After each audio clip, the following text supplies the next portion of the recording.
یہ عثمان خان یہاں پہ آپ کے سامنے آج یہاں پہ مجمع میں بیٹھا ہوا ہے. کون سا آئینی اور غیر قانونی اس نے عمل کیا تھا؟ کیا رات گئے چوری چپکے سے اس کے گھر میں ریڈ لگاتے ہیں؟ اس لیے کہ جی آپ لوگوں کا زبان بن کے میڈیا میں جو آپ کی ذمہ داری ہے آپ اس کو پوری کر رہے ہیں، لہٰذا دہشت گرد بن کے، چور بن کے، ڈاکو بن کے میں آپ کے گھر آؤں گا، آپ کی اس آواز کو میں دباؤں گا، آپ کو بولنے نہیں دوں گا. یہ کہتا ہے اس کا آئین، یہ کہتا ہے اس کا قانون. یہ اگر لوکل میڈیا پہ آپ کو بھروسہ نہیں ہے تو بی بی سی کے اس رپورٹ کا کیا کہ خاکی وردی میں آ کر ہمارے دفاتر میں ہمیں کہا جاتا ہے کہ مارن کے بیان کو آپ پبلش نہیں کریں گے، راجی مچھی کے حوالے سے آپ کوئی بھی بیان نہیں دیں گے، بلوچ یکجہتی کمیٹی کا کوئی بھی بیان آپ الیکٹرانک اور پرنٹ میڈیا پہ نہیں دیں گے. یہ کس نے کہا؟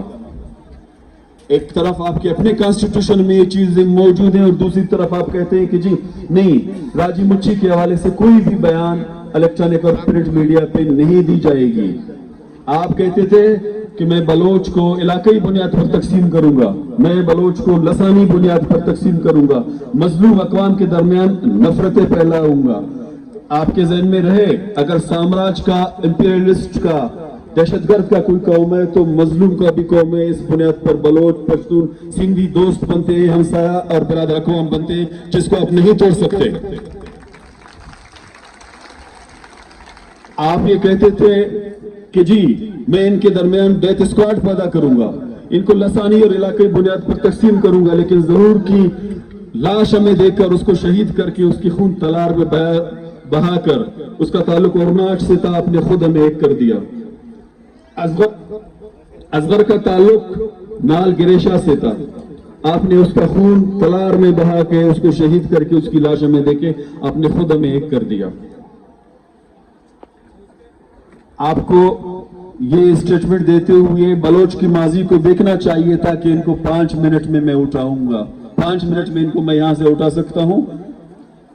ایک شازیہ، ڈاکٹر شازیہ خالد کے ٹائم پر اپنی حرکت کی جس کو آج تک آپ بھگت رہے ہیں. یہاں پہ کسی بلوچ عورت کی چادر پر آپ ہاتھ ڈالنے کی کوشش کریں گے تو آپ کا یہ عمل بھی تاریخ کا حصہ ہوگا اور اس کا جو جواب ہے وہ بھی تاریخ کی خالی صفحے کے پنوں کو بھر کر تمہاری اصلیت کو دنیا کے سامنے اجاگر کر رہے گا. ڈرو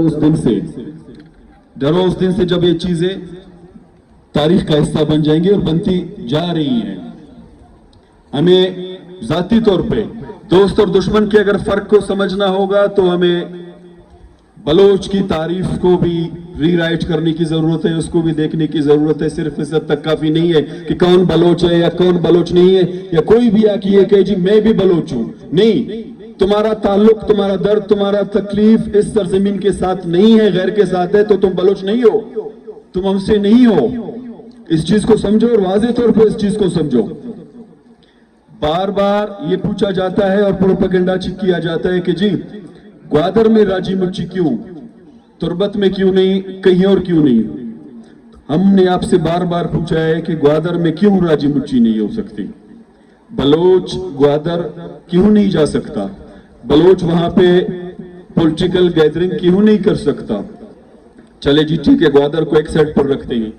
تم نے نوشکی میں کیوں فائرنگ کی، کیوں لوگوں کو شہید کیا، کیوں وہ گولیاں چلائیں، کیوں ہمیں لاشیں دیں اور کیوں ہمیں زخمی دیے؟ وہ تو گوادر کا حصہ نہیں ہے. تم نے تلار میں کیوں فائرنگ کی، تم نے کیوں ڈائریکٹ گولیاں چلائی اور وہاں ہمیں لاشیں دی، ہمیں ہمارے زخمی دیے؟ وہ تو گوادر کا حصہ نہیں ہے. تم نے مستوں میں کیوں گولیاں چلائیں، مستوں میں کیوں لوگوں کا قتل عام کیا؟ تم تاریخ میں ہمیں بار بار جلیانوالہ باغ کی مثالیں دیتے ہو، ہماری ہر گلی، ہر چوک، ہر نکڑ پہ گزشتہ 10 دنوں سے تم نے جلیانوالہ باغ سجا رکھا ہے، ہمیں لاشیں دیتے ہو. یہ تمام تو گوادر کا حصہ نہیں ہے. کراچی میں جو تم پچھلے 2-3 دنوں سے حرکتیں کر رہے ہو، جس طرح ہماری خواتین کو، ہمارے ساتھیوں کو اٹھا کر جیلیں بھر رہے ہو، ان کے خلاف جھوٹے FIR لاج کر رہے ہو، ان پر لاٹھی چارج کرتے ہو، وہ تو گوادر کا حصہ نہیں ہے. وہاں پہ پھر کیا مسئلہ ہے؟ میں پھر بھی پوچھوں گا کہ گوادر بلوچ کیوں نہیں جا سکتا، اور گوادر کے حوالے سے بلوچ کے وہ خدشات जो गुज़िश्ता 10-15 सालों से हम उसका इज़हार कर रहे हैं कि ग्वादर एक इकोनॉमिकल कॉरिडोर नहीं है, एक स्ट्रेटेजिक कॉरिडोर है। ग्वादर में एक मॉडर्न चावनी बनाई जा रही है और उसको बलोच सरजमीन से मुनक़ता करने की कोशिश की जा रही है, और बलोच की मर्जी और मंशा के खिलाफ वहां पे आलमी मौजूदा इंपीरियलिस्ट में से एक को वहां पे बसाने की कोशिश की जा रही है। उस इंपीरियलिस्ट को भी इस चीज को समझना होगा कि बलोच जिस तरह आज भी तुम्हारी इन हरकतों की वजह से और तुम्हारी इत्यादियों की हरकतों की वजह से अपने खून को बहा रहा है, इस जमीन की आबियारी कर रही है, वो मजीद इसी तरह अपनी जाने देगा, लेकिन तुम्हारे इन मजमूम मज़ाइम को कभी भी पूरा होने नहीं देगा। वो मुज़ाहमत करेगा और वो बार बार मुज़ाहमत करेगा, तुम्हारे इस तरह के एग्रीमेंट्स के सामने आके उसकी रोकथाम करने की हर मुमकिन कोशिश करेगा। इस चीज को समझते हो भी ठीक, इस चीज को नहीं समझते हो भी ठीक। आपको अगर ये लगता है कि ये जो तुम्हारे फार्म 45 वाले हैं या 47 वाले हैं, इनके इन लोकल तकरीरों तक हम खुद को महदूद रखेंगे और तुम्हारी बलोच सरजमीन के हवाले से वो जो आलमी पॉलिसियां हैं जो अमेरिका के साथ तुम कर रहे हो या चाइना के साथ कर रहे हो, और इस बीच में बलोच को सैंडविच बनाना चाहते हो, तुम समझते हो कि हम इसको नहीं समझ पा रहे हैं, तो हम अच्छी तरह इसको समझते हैं। हम इस बात को मैं पर्सनली कतई तौर पे मानने को तैयार नहीं हूं कि गुज़िश्ता 10 दिनों से बलोच सरजमीन पर जो कुछ हो रहा है, बलोच के साथ जो कुछ हो रहा है, जिस तरह खून बहाया जा रहा है, हमें लाशी दी जा रही है। एक तरफ तो हमारी ह्यूमन रिसोर्स को टारगेट किया जा रहा है, हमारे स्ट्रक्चर को टारगेट किया जा रहा है, और दूसरा ये कतई इस असेंबली या यहाँ पे बैठे हुए सिविल ब्यूरोक्रेसी हो या मिलिट्री ब्यूरोक्रेसी हो, ये इनका फैसला नहीं है। ये इस्लामाबाद का फैसला है। इस्लामाबाद में बैठे हुए चाहे सिविल ब्यूरोक्रेसी हो, चाहे मिलिट्री ब्यूरोक्रेसी हो, या इनके पार्लियामेंट में बैठे हुए लोग हैं, ये इनके मरकज का फैसला है। और फैसला यही है कि जी बलोच की नस्ल कुशी करनी है। जिस तरह तुम्हारे आकाओं ने, तुम्हारे अकबरीन ने ये कहा था कि मुझे बलोच नहीं चाहिए, मुझे बलोचिस्तान चाहिए, वहां के वसाइल चाहिए, आज भी तुम उस अमल पर, उस अपने इकदाम पर अमल पैरा हो। तो उसके जवाब में हमारे भी अकबरी ने कहा था कि हम मुज़ाहमत करेंगे और बार बार मुज़ाहमत करेंगे। तो आज भी बलोच मुज़ाहमत कर रहा है अपनी सरजमीन को, अपने वसाइल को बचाने के लिए।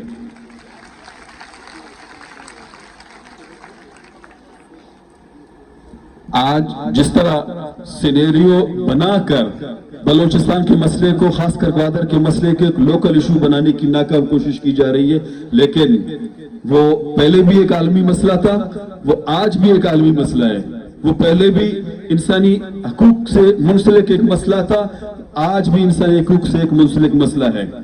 आपके एक इत्तेहादी मुल्क के कौंसल जनरल का जो स्टेटमेंट बलोच सरजमीन के हवाले से, बलोच वसाइल के हवाले से आता है, वो हमारे खदशात को दुरुस्त साबित करता है। और इस स्टेज पर हम मिनासुल कौम इसकी मजम्मत करते हैं। किसी गैर को बलोच सरजमीन के हवाले से, किसी गैर को बलोच वसाइल के हवाले से कोई भी बयान देने की जरूरत नहीं है। हम इसकी कतन भी इजाजत नहीं देंगे। और हम समझते हैं मेन स्टेक होल्डर हम बलोच है, सन ऑफ सॉइल है। किसी भी साम्राज्य के ऐसे अज़ाइम को जिसमें बलोच को अक़लियत में तब्दील करने की कोशिश की जाए, बलोच वसाइल को लूटने की कोशिश की जाए, और वो ये समझे इस तमाम प्रोसेस में बलोच तमाशाई बनकर चुप रहेगा, तो ऐसा हरगिज भी नहीं है। अब तुमने एक टेस्ट करने की कोशिश की और इसका जो रिजल्ट 4 घंटे के बजाय 14 घंटे में तब्दील हो चुका है। आगे आगे देखो होता क्या है।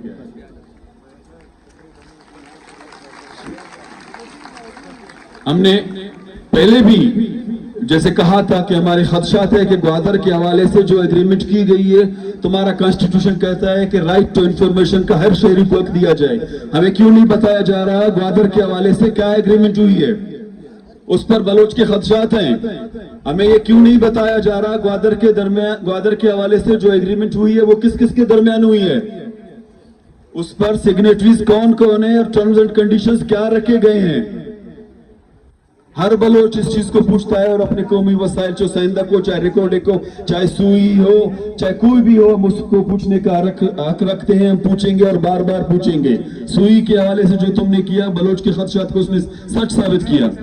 पहले तो हर जगह, हर टीवी पे, टॉक शो पे कहते थे जी 3 सरदारों का मसला है और 3 सरदार तरक्की नहीं देते और रॉयल्टी लेते हैं। आज वो तीनों सरदार नहीं रहे। आज बताए कौन रॉयल्टी ले रहा है और किसको दिया जा रहा है? आज हमें बताया जाए ग्वादर की मौजूदा एग्रीमेंट जो है वो किस किस के दरमियान हुई है और बलोच के हवाले से उसमें क्या रखा गया है और बलोच उस एग्रीमेंट को मुस्तरद करता है, मुस्तरद करेगा और बार बार उसको मुस्तरद करेगा। आप आके इस चीज पे बात करें बलोच के साथ एक स्टेक होल्डर की हैसियत से, मालिक की हैसियत से, सन ऑफ सॉइल की हैसियत से, जो बलोच ग्वादर क्यों जा रहे हैं और हमें पता है इसके पीछे अज़ाइम क्या है। बता दे क्या अज़ाइम थे राजी मुची के हवाले से ग्वादर में जो धरना हुआ।